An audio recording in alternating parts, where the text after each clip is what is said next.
alright, alright, alright. Okay, okay, okay. Alright, alright, alright.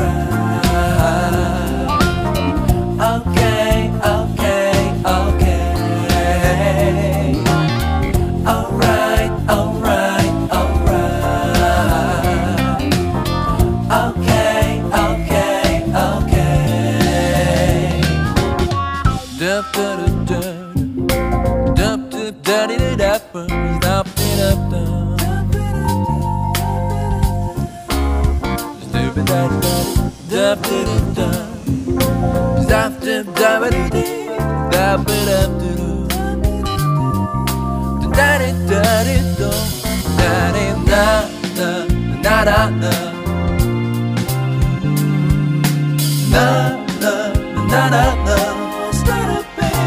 you'll be alright.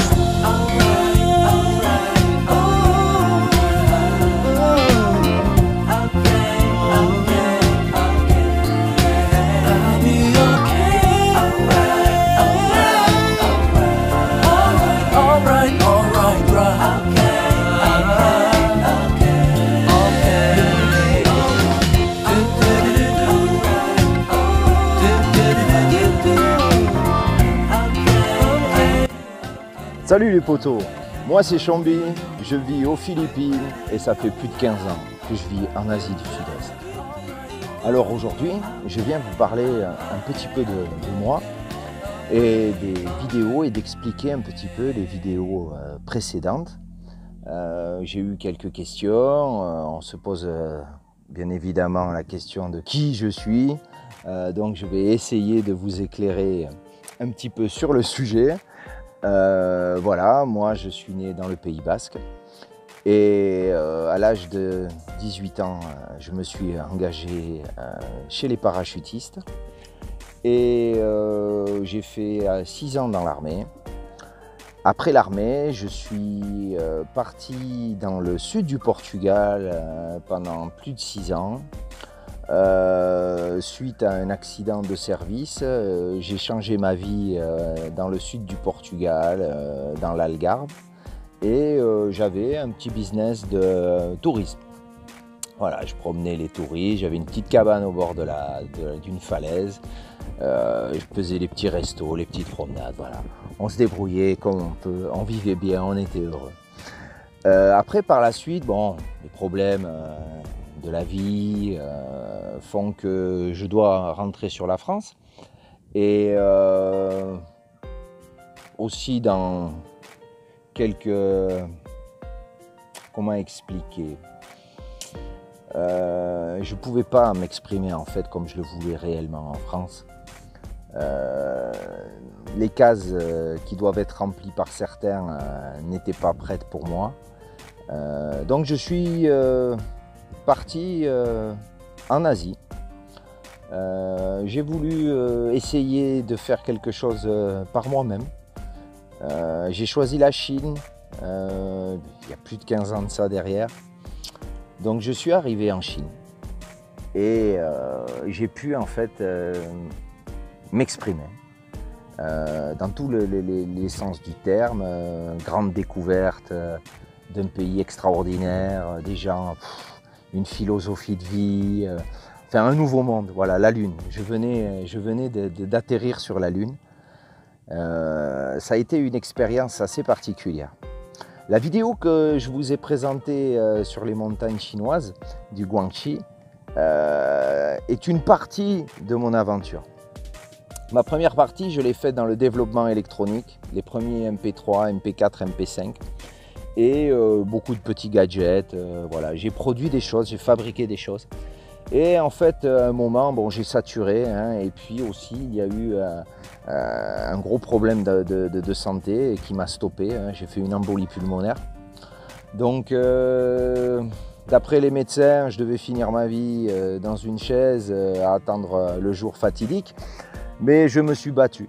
Je me suis battu contre moi-même, déjà, et en fait aussi contre les autres. Je n'ai pas abdiqué. Voilà. Et bon, chemin faisant, je suis sorti du trou. Et j'avais bien évidemment une idée en tête pour revenir dans mon comeback, pardon. Et j'avais eu des propositions de certains groupes, des multinationales, des très gros groupes qui cherchaient des cosmétiques, en particulier des cheveux. Et pour le business des extensions capillaires, qui est un énorme business. Voilà, c'est une niche incroyable. Mais c'est un métier très difficile et très technique. Voilà, ça paraît très simple, mais ce ne l'est pas. Déjà, il faut trouver la qualité du cheveu. Ça, c'est primordial. Et ensuite, il y a tout un process, tout un développement qui se fait dans plusieurs pays. Donc, je suis parti en Inde pour apprendre le métier de A à Z.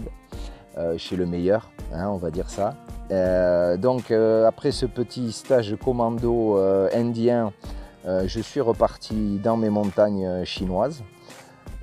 Et donc j'ai eu en fait l'idée d'être un collecteur de cheveux et de faire comment dire, à la fin de ces 6 années de périple, on va dire que j'avais autour de 1200 collecteurs qui travaillaient ensemble et qui pouvaient vraiment produire un produit de très grande qualité. Et j'ai envie de dire, j'avais réussi, entre guillemets, le pari de réussir ce challenge qui n'était vraiment pas évident à la base sur le papier. Beaucoup de gens m'ont dit tu n'y arriveras pas, c'est trop compliqué, tu connais pas la langue, voilà. Vous imaginez, vous avez déjà entendu ça pour d'autres sujets qui vous concernent sûrement. Donc bien évidemment, j'ai envie de vous dire, je les ai écoutés, mais je ne les ai pas écoutés. Voilà, je ne les ai pas entendus plutôt. Voilà, j'ai mis la barre un petit peu haute, mais dans la vie, je crois qu'il faut se mettre au bord du précipice et regarder si on est capable de sauter. Bon, j'avais la chance d'avoir déjà sauté d'un avion en parfait état de marche, donc quelque part la folie guette dans ma tête, mais cette folie c'est un moteur. On ne parle pas de gens fous, on parle d'une situation qui n'est pas connue par les autres, donc elle est traduite par « tu es fou, c'est de la folie ». Mais ce n'est pas la réalité, loin de là. Dans la vie, il n'y a pas de problème, il n'y a juste que des solutions. Et ça a été le moteur de mon envie, ça a été ma phrase clé, comme à vaincre sans péril, on triomphe sans gloire. Toutes ces petites choses qui font que on pense que ce ne sont que des absurdités, mais qui en fait ont un message en eux très profond et rempli de vérité. Ce sont des phrases qui ont été dites par nos aînés, des gens qui ont vécu des choses dures, très dures, et qui les ont traduites dans des mots simples, dans des phrases compressées, mais remplies de philosophie. Donc, comme je le dis souvent, il faut aller voir derrière la colline. Il faut aller voir ce qui se passe chez les autres avant de pouvoir souvent faire de grandes choses chez soi. Donc, quand je suis parti dans ces montagnes chinoises, j'avais le frisson en moi, j'avais une rage de montrer aux autres que quand on veut vraiment quelque chose, on le peut. Je ne suis pas sorti d'une grande université de business international. Je me suis fait sur le tas, en autodidacte. J'ai commencé sur des marchés, à vendre des petits produits, à me faire la main, à comprendre ce qu'était la vente, comment ça se passait. C'est ça en fait qui m'a poussé à aller en Chine pour pouvoir avoir d'autres produits, pour pouvoir les vendre sur les marchés. Mais quand je suis arrivé, quand je suis arrivé des des petites admiratrices qui viennent se demandent qu'est-ce que fait Chombi. Donc quand je suis parti en Chine, c'était vraiment en fait pour pouvoir avoir comment dire, une profondeur dans le business et couper les intermédiaires qui font que bien évidemment les bénéfices se réduisent. Donc et aussi pouvoir avoir comment dire, tenir le business réellement, c'est-à-dire que je sais ce que j'achète, je sais apparemment à qui je vais le vendre et je maîtrise la chose de A à Z. Je pense que dans tous les business, ce qui est très important, c'est de maîtriser les choses le plus possible. Mais il faut se dire une chose aussi qui est certaine, on peut avoir tout bien sur le papier, que tout soit parfaitement coordonné. Il y a quelque chose que nous ne pourrons pas maîtriser, c'est le facteur humain. Donc le facteur humain, celui-là, j'ai envie de dire, il est le plus important. C'est vraiment la chose qui est la plus importante dans l'évolution d'un business, quel qu'il soit. Il faut déjà s'intéresser aux gens et de voir de la manière dont ça se passe pour pouvoir se projeter dans un futur proche en ayant apparemment tous les tenants et tous les aboutissants, le plus que possible, pour bien évidemment arriver à notre but ultime, c'est-à-dire vendre. Que tu vendes du chocolat, de l'or ou des cacahuètes, on va dire, l'action de vendre est toujours la même et il faut chercher toujours les meilleures approches et bien évidemment à toi de trouver les meilleurs prix pour redégager ces fameux bénéfices. Quand je suis arrivé en Chine et que j'avais ces petites idées en tête, c'était moi, c'est-à-dire que je n'avais personne qui me subventionnait. Je travaillais pour moi, j'ai monté ma société. Ça a été quelque chose qui a été aussi une aventure incroyable, de se retrouver chef d'entreprise en ayant des gens sous son aile, de pouvoir faire monter une petite structure de zéro à ce qu'elle était devenue. On a quand même fait des choses magnifiques. Il faut se dire que c'est une vie de groupe, c'est une vie de collectivité. Quand on a une petite usine et qu'on a des gens qui travaillent pour vous, enfin pour moi, pour ma part, c'est quelque chose que je protégeais comme une famille. Je faisais attention à eux, j'étais un peu particulier dans la façon de gérer le personnel, mais ça a marché. En étant proche des gens et en les aidant et surtout en redistribuant correctement les bénéfices, on peut avoir une émulsion, on peut avoir une montée en puissance dans un business qui peut être incroyable, en étant juste proche des gens parce qu'ils vous donnent tout. Vous donnez tout, mais eux aussi. Donc quand on donne tous un peu tout, je ne vous dis pas la masse d'énergie qu'il peut y avoir à la fin. Donc quand je suis parti dans ces montagnes, je ne connaissais rien. Ni personne, ni la langue. J'avais juste des indices. Je voulais trouver ces fameux cheveux purs, avec une longueur fantastique, les plus longs cheveux du monde, comme je dis dans la vidéo. Ça a été des moments magiques, une quête, une enquête, Sherlock Holmes. Donc quand je suis arrivé dans ces montagnes, le premier jour, il pleuvait à torrent. Et chez nous, on dit que quand il pleut, ça porte chance. Voilà, mariage pluvieux, mariage heureux.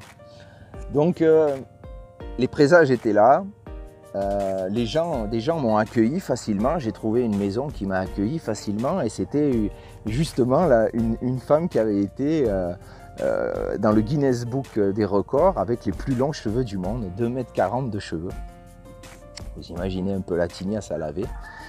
Donc ce sont des femmes qui ont des traditions et qui par exemple se lavent les cheveux bien évidemment pas comme vous. Elles vont dans la rivière et laissent courir les cheveux dans la rivière et les enfants frottent les cheveux de la mère. Enfin bon, c'est quelque chose d'incroyable. Quand j'ai vu ça, quand j'ai vu ces gens qui vivaient mais vraiment complètement différemment, on était sur une autre planète vraiment et je sentais des choses, je sentais des vibrations, je sentais des énergies. Je suis pas arrivé là-bas en disant salut, c'est moi, c'est Chomby, vous avez des cheveux, on fait du business. Non, non, non, non, j'ai pas fait ça. Je suis arrivé, je me suis posé et j'ai essayé d'être le plus proche de la nature déjà pour commencer. Donc je partais le matin, j'allais me perdre dans cette montagne et j'allais voir la nature, les gens, ce qui se passait, comment les gens vivaient. Et petit à petit, bien évidemment, tu as des gens qui sont curieux aussi quoi, et qui veulent savoir, mais qui c'est le blanc là? Avec son grand nez et tous ses poils. Et parce que bon, il faut se dire que les Chinois, ils ont des tout petits nez et ils sont imberbes. Donc pour eux aussi, tu viens d'une autre planète. Donc cette curiosité-là, elle était partagée. Donc je me suis fait des amis assez facilement. Et les moyens de communication n'étaient que les mains et les expressions du visage et corporel.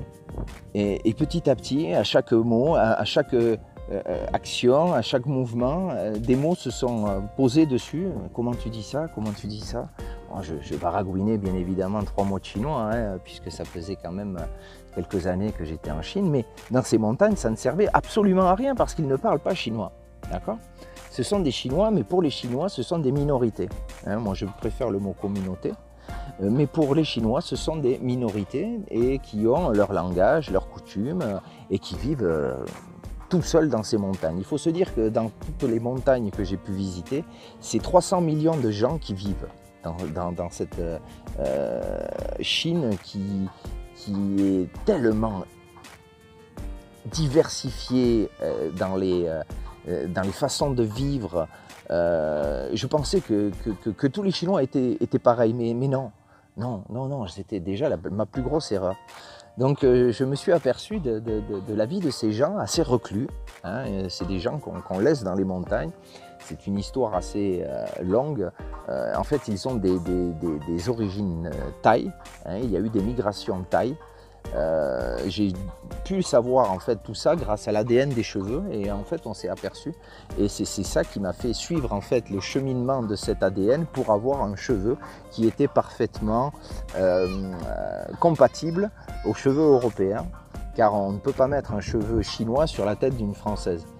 Par exemple, d'une européenne, une latine, ou il y a des différences de grains, d'épaisseur. Voilà, le cheveu, c'est quelque chose de tactile, c'est du toucher, c'est du feeling. Voilà, j'ai donc appris beaucoup de choses à travers ce petit cycle ADN. Et donc, je me suis servi de lui pour suivre ces gens-là et pouvoir prendre, bien évidemment, le cheveu qui me correspondait. Ce cheminement m'a amené jusqu'au Cambodge et jusqu'à la bordure de la Thaïlande. Donc, vous voyez. Et donc, quand je suis arrivé, mais ça, c'est une autre histoire. Quand je suis arrivé donc dans ces montagnes, en ne sachant rien, je me suis mis à écouter ces gens, à les regarder vivre, et eux aussi m'ont observé, m'ont regardé vivre, mais je faisais comme eux. C'est-à-dire que je me suis mis à leur niveau. Je n'étais pas là pour dire que j'étais le plus grand, le plus beau, le plus fort. Quand un avait besoin d'aller couper du bambou, j'allais couper du bambou avec lui. Quand un partait avec le buffle de haut planter du riz dans les rizières à terrasse, je partais avec lui. Quand il y en avait il y avait des chasseurs-cueilleurs, je partais avec eux en expédition la nuit, le jour, comme je le dis, on ramassait toutes sortes de plantes, de fruits, de légumes qui sont là dans la montagne. Nous chassions, nous pêchions, voilà, nous étions un peu comme Tom Sawyer. Voilà, c'est un peu cette image-là. On était à l'écoute de la nature. Et comme si la nature savait très bien que nous étions à son écoute, comme je le dis souvent, quand on écoute et quand on respecte la nature, elle te le rend au centuple. Et c'est ce qui s'est passé. Il y a eu une approche, il y a eu un déclic, il y a eu un amour qui s'est formé, des sentiments et des réflexions. En sortant de cette embolie pulmonaire, je n'étais plus rien. Hein, j'étais comme ça. D'ailleurs, quand on voit sur la photo, on voit que le gars, il est comme ça. Je veux dire, mon espérance de vie, elle n'était pas lourde, quoi. Et pourtant, dans ces montagnes, I reborn, comme on dit en anglais, j'ai eu une renaissance. Un nouveau Chambly est né.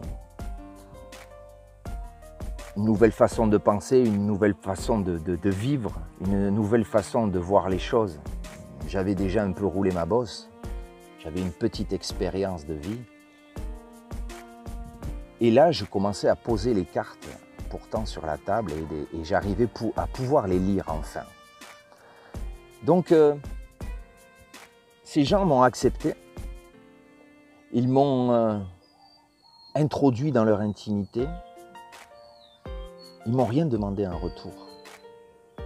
Je n'étais pas un touriste. J'étais là parce que déjà, ils sentaient qu'il y avait quelque chose en moi qui faisait que j'avais une envie de comprendre là où j'étais, de la façon dont ces gens pouvaient vivre. Mais quand je suis reparti de certains endroits, comme la Tchanjatse dans le Hunan, c'est le pays d'Avatar, des gorges fantastiques, des montagnes incroyables, des cavernes, des maisons, des gens vivent dans des cavernes ou au-dessus de falaises, dans les falaises, avec des maisons en bambou tissé. C'est des choses incroyables que je vous dis, mais c'est pourtant la vérité. Quand vous voyez ça de vos yeux, quand vous vivez ça, quand vous dormez, que vous nourrissez de la nature, il n'y a pas un supermarché ou une petite Guyenne ou quelque chose, un petit casino. Non, il n'y a pas tout ça. Hein. Le casino, c'est ça. Hein. C'est comme ici, il est là. Hein. On est dans la nature, on vit avec elle, elle nous donne, respectons-la et nous pourrons continuer à vivre en harmonie avec elle. Tellement de richesses, tellement de choses à donner que nous avons oublié. Nos sociétés consommatrices, c'est une folie, une pure et simple folie. Après, c'est une question de philosophie et d'état d'esprit. Il faut savoir ce que tu veux dans la vie et pourquoi tu le veux. D'accord ? Il faut savoir que courir après l'argent ne te rendra pas forcément heureux. Il te rendra riche, oui, c'est bien, très bien. Mais il ne te rendra pas forcément heureux. D'accord ? J'ai compris plus tard que l'argent n'était en fait qu'un simple outil. Un marteau sans clou ou un clou sans marteau. Ok ? Donc l'argent n'est qu'une façon d'arriver à certaines choses. Mais tu peux faire les choses aussi sans argent. Ou très peu. Ça aussi, il faut le dire. Ce n'est pas une obligation. Si des gens, des énergies, des compétences se rallient, on peut avec presque rien faire énormément de choses. D'accord ? Ça, c'est très important. Ne pas non plus s'arrêter à dire « j'ai pas d'argent, je ne peux pas le faire ». D'accord ? Tu dois mettre en place une phase 1 qui te permette de mettre le pied à l'étrier À toi aussi de convaincre peut-être d'autres gens. Hein, dans le business, je vais vous donner des petits exemples. Si vous avez un très très bon business plan, que votre idée elle est béton, vous allez très simplement contacter ce qu'on appelle des business angels. Okay, ce sont des gens qui vont poser sur la table la somme dont vous avez besoin et qui, bien évidemment, en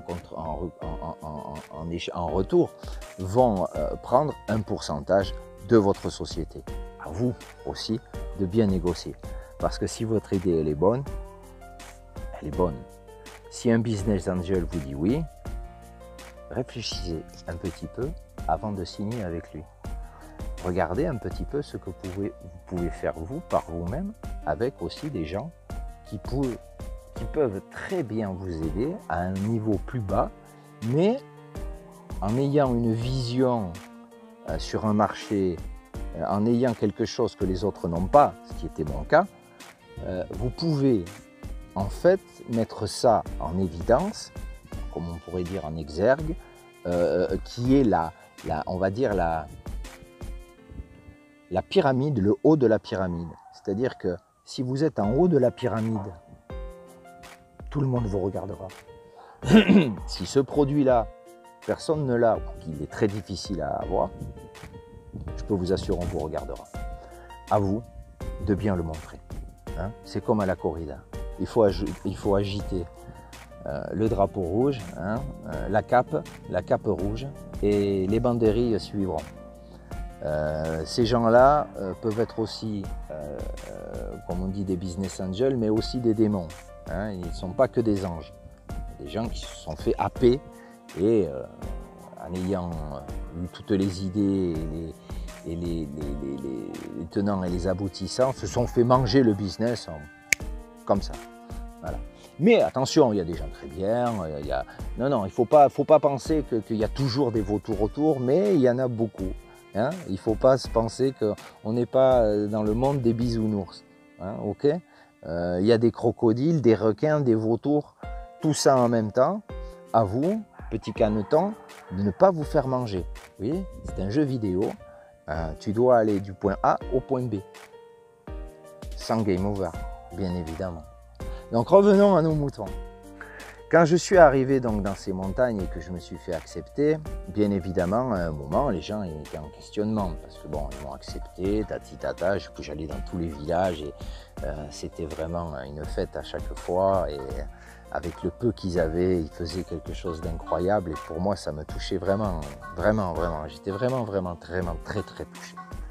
Et ces gens-là, à un moment, m'ont demandé, mais qu'est-ce que tu fais là? Tu es venu nous voir, pourquoi? Donc, déjà, je leur ai expliqué que dans cette maladie, j'avais eu besoin de me reconstruire parce que j'avais tout perdu. Hein, les personnes soi-disant qui m'aimaient ne pouvaient pas soi-disant vivre avec quelqu'un de malade. Voilà. Donc je me suis retrouvé, ma femme, donc ma société, tout ça à l'eau. Je me suis retrouvé vraiment à zéro et je me suis reconstruit en fait dans la maison familiale. J'ai eu la chance d'avoir un papa et une maman extraordinaires. Je suis parti de chez moi, j'avais 15 ans. Et je revenais, là j'avais autour d'une trentaine d'années. Et ça a été aussi un choc, mais dans le bon sens. Hein, c'est-à-dire que j'ai pu avoir un endroit où j'ai pu me reconstruire. Et aussi, je n'oublie pas mes amis fidèles, ou mon ami fidèle, hein, mon grand copain, mon frère Fifi, et sa femme, et ses enfants. Des gens, des vrais amis, comme on en a rarement dans la vie. Hein. C'est quand on est dans la merde qu'on voit qui est avec vous, pas l'inverse. Donc, grâce à lui, j'ai pu remettre le pied à l'étrier, sans business angel, sans personne, lui et moi. Et je lui ai dit, enfin, c'est plutôt lui qui m'a dit, est-ce que tu crois que... Parce qu'il croyait en moi. Voilà, c'est ça aussi, il faut le... C'est important, il y a des choses qui te touchent, quoi, tu vois. Et on est reparti ensemble, enfin, une partie ensemble, parce que lui, il s'occupait plutôt de l'infrastructure, de la logistique. Et moi, je m'occupais du terrain, quoi. En fait, quand j'avais besoin de quelque chose ou quand j'avais besoin envoyer des choses, enfin, voilà, on était toujours en contact pratiquement, hein, à part bien évidemment quand j'étais perdu dans ces montagnes, c'était parfois très très difficile d'avoir des connexions. On arrivait parfois à en avoir. Hein, j'avais une petite chambre où j'avais dans un petit village une connexion qui me permettait, on va dire, la War Room, hein, c'était l'état-major. Donc on arrivait à nous deux à se débrouiller et à amasser le plus possible de cheveux et surtout de collecter, de mettre en place des collecteurs. Nous avions, enfin, j'avais eu l'idée en fait d'acheter des brosses et de les distribuer dans les montagnes, hein, pour que les filles se brossent les cheveux, et quand elles se brossent les cheveux, bien évidemment, les cheveux restent dedans et on récupère ces cheveux. Et il y a des façons de remettre les cheveux à l'endroit, de les démêler à la main. Enfin bon, bref, c'est un business, ça aussi, je vous en parlerai plus tard. Mais ça vient des Italiens, hein, ce qu'on appelle la cascatura. Voilà, donc je me suis dit, plutôt que de couper les cheveux, nous allons récupérer les cheveux dans les brosses des filles et après nos structures les remettront en place et bien évidemment nous pourrons être sur le marché avec une qualité et être très compétitifs. Donc quand j'ai expliqué à ces gens-là que j'étais dans les cosmétiques et que j'avais en fait fait un break, soi-disant break, pour me retrouver et puis essayer de retrouver la santé. Et puis grâce à eux, je revivais en fait. Je leur ai expliqué que c'était pas un peu grâce à eux, c'était grâce à eux et à ces montagnes qui sont au fond de moi. Et tous les jours, je pense à eux et tous les jours, je pense à ces montagnes. J'ai une partie de moi qui est restée là-bas. Et pas la moindre, j'ai envie de dire. C'est quelque chose qui vous hante quelque part. Voilà. Mais une entité positive. On n'est pas dans le négatif, on n'est pas en train de se dire qu'est-ce que c'est que cette vibration, que cette sensation. Non, on n'est pas là, on est en train de se dire qu'on est peut-être en train de réussir quelque chose. Et ces gens-là m'ont dit, mais attends, nous les cheveux, tu vois bien, les filles elles en ont plein, parce que dans les traditions de ces cheveux, de ces filles, elles se coupent 3 fois leurs cheveux dans leur vie. Elles se laissent pousser les cheveux, hein, elles ne se coupent jamais les cheveux, mais juste 3 fois dans leur vie, à 18 ans, une fois qu'elles se marient, et une fois quand elles sont à l'âge d'être on va dire une aînée, une grand-mère, tu vois, qu'elle atteint un stade de sagesse.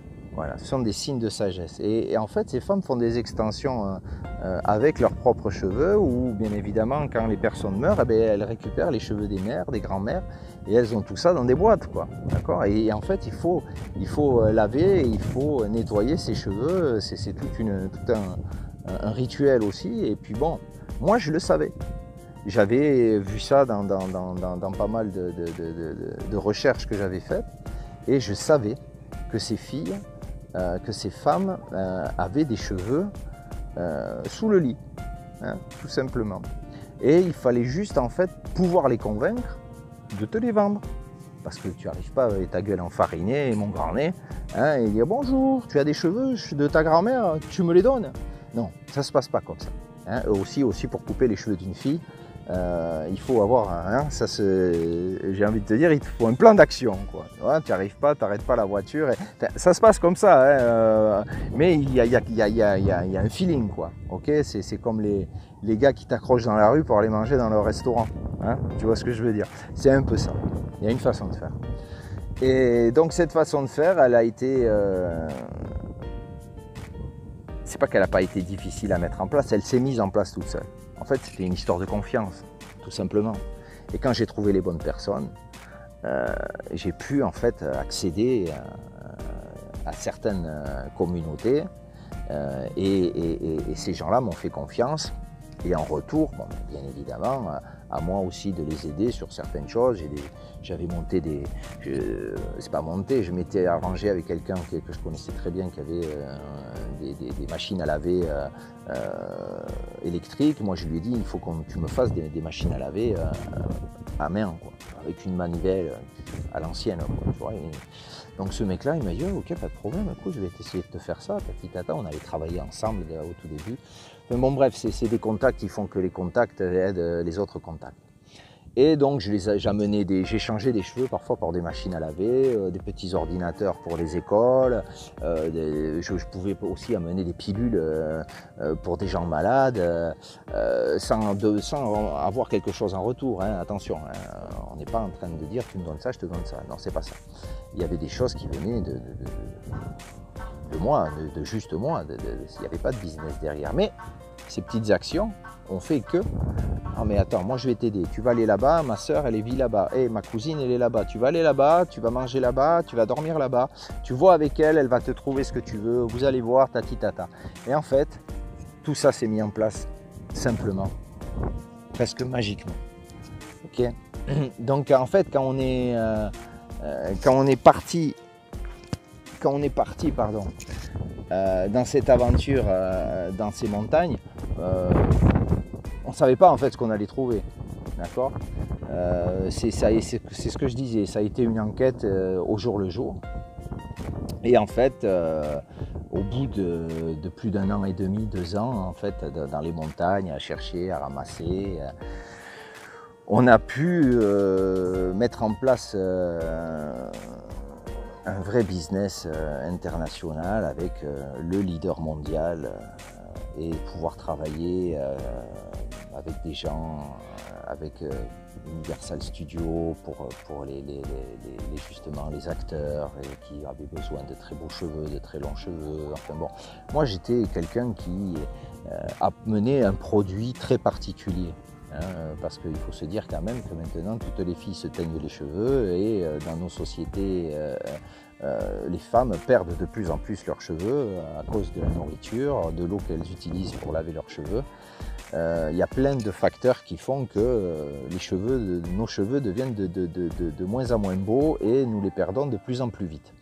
Donc en fait pour le marché de l'extension c'est fabuleux. Voilà. Mais j'ai envie de te dire, on ne trouve pas de cheveux plus que l'on trouve de gens qui veulent mettre des extensions sur la tête. Hein, voilà, c'est ça l'histoire. Il y a l'offre et la demande, et je répète, la qualité. Hein, parce que bien évidemment, il y a des extensions qui coûtent que dalle, mais c'est de la merde. Donc voilà, il faut se dire que quand on fait quelque chose, quand on vend un produit, on sait ce qu'on vend. D'accord ? Et on ne s'étonnera pas des critiques par la suite si on sait très bien qu'on a vendu de la merde. D'accord ? Et quand on sait qu'on vend le top du top, de ce côté-là, t'es tranquille. Donc c'est à toi de faire l'effort et savoir ce que tu as choisi, hein, la merde ou le top. Voilà. Je ne dis pas que tu ne feras pas d'argent dans la merde, mais c'est un autre business. Voilà. Le cheap, le pas cher, c'est vraiment autre chose. J'ai travaillé avec des gens comme Explosion, Jiffy, les Babou, les Badou, tout ça, là. Le cheap, bon, c'est particulier. Hein. Moi, j'ai pas aimé du tout ça. Hein. De toute manière, c'est des gens qui passent par derrière vous en plus, quoi. C'est vraiment je vais pas critiquer ces gens-là, hein, mais mon cœur n'est pas avec eux. Voilà. Donc, faites les choses par vous-même. Essayez d'amener votre énergie à quelque chose de top. Hein. Essayez de vous monter, essayez de vous mettre des challenges, essayez de vous mettre un objectif qui paraît, oula, c'est chaud quand même là. Hein. Tu crois que tu vas y arriver? Voilà. Les questionnements, c'est déjà la première porte ouverte au succès. Hein. Quelqu'un qui ne se remet pas en question tous les jours, pour moi, s'il y arrive, c'est qu'il a beaucoup de chance ou beaucoup d'argent. Voilà. Donc moi, ce que je voulais vous dire là-dessus, c'est que quand j'ai réussi et quand j'ai fini le chapitre des montagnes, et quand j'ai en fait,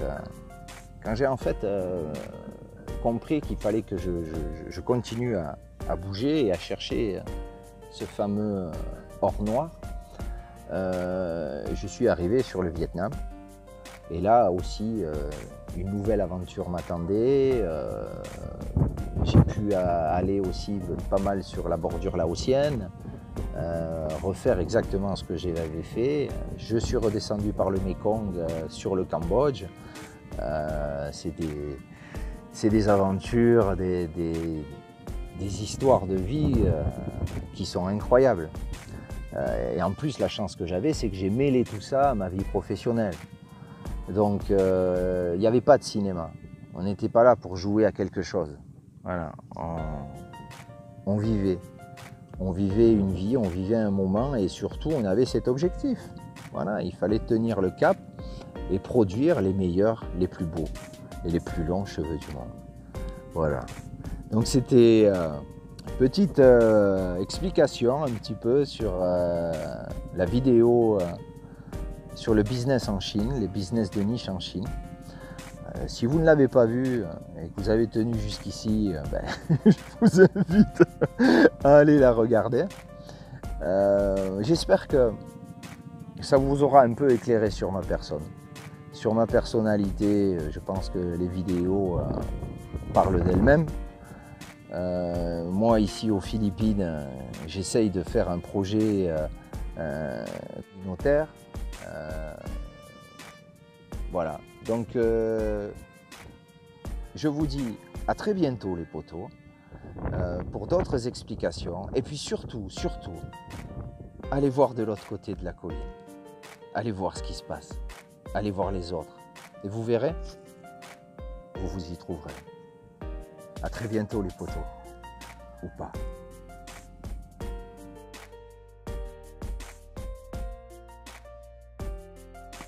Black rice dan Brown rice. sabaw. Et ça, c'est la teacher. Voilà. J'allais encore oublier les potos. Abonnez-vous, likez, partagez, laissez-moi un petit commentaire, ça me fait toujours plaisir. À très bientôt les potos.